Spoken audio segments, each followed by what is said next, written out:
यीशु। आज 8 सितंबर को समस्त कलीसिया धन्य कुंवारी मरियम का जन्मोत्सव मना रही है। तो मैं आप लोगों को माँ मरियम के बारे में कुछ शब्द कहना चाहता हूँ। माँ मरियम ईश्वर भक्त अन्ना और जोकिम की एकलौती संतान थी। अन्ना और जोकिम को कोई संतान नहीं हो पा रहा था, पर पिता परमेश्वर ने हमारे मुक्तिदाता के मानव रूप जन्म के लिए माता मरियम को उनकी पुत्री बनाया। वह गर्भ में ही पाप मुक्त थी, क्योंकि पिता परमेश्वर ने माँ मरियम को चुना था।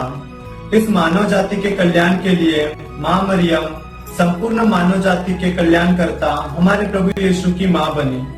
माँ मरियम अपनी रुचि और खुशी की परवाह किए बिना सभी मनुष्यों के कल्याण के लिए उन्होंने सभी प्रकार के मानसिक, शारीरिक और आध्यात्मिक चुनौतियों का सामना किया।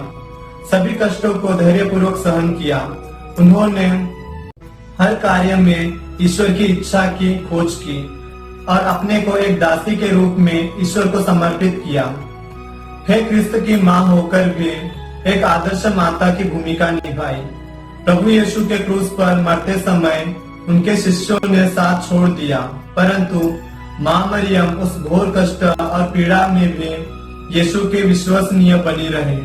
अपनी बुलाहट में दृढ़ रहते हुए विश्वासी, प्रभु भक्त, नम्रता, सेवा और पवित्रता का जीवन जी। माँ मरियम ने प्रभु ईश्वर की इच्छा का पालन बड़ी विनम्रता एवं निष्ठा से पूरे की।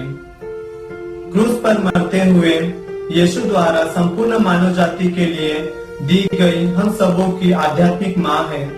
आज जो भी उनके भक्त उनको अपनी आध्यात्मिक माँ के रूप में स्वीकारते हैं और उनकी मध्यस्थता द्वारा अपनी जरूरतों के लिए प्रार्थना करते हैं, माँ मरियम बड़े प्रेम और उदारता पूर्वक मदद करती है, जैसे उन्होंने काना के विवाह समारोह में की थी।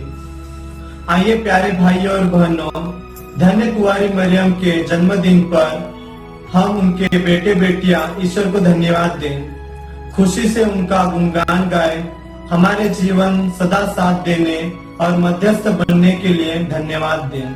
अपने लिए प्रार्थना करें कि हे ममतामय माँ, हम सब अपने आप को, अपने भाई बहनों को, अपनी मातृभूमि को और संसार भर के सारी मानव जाति को आपके हाथों सौंपते हैं।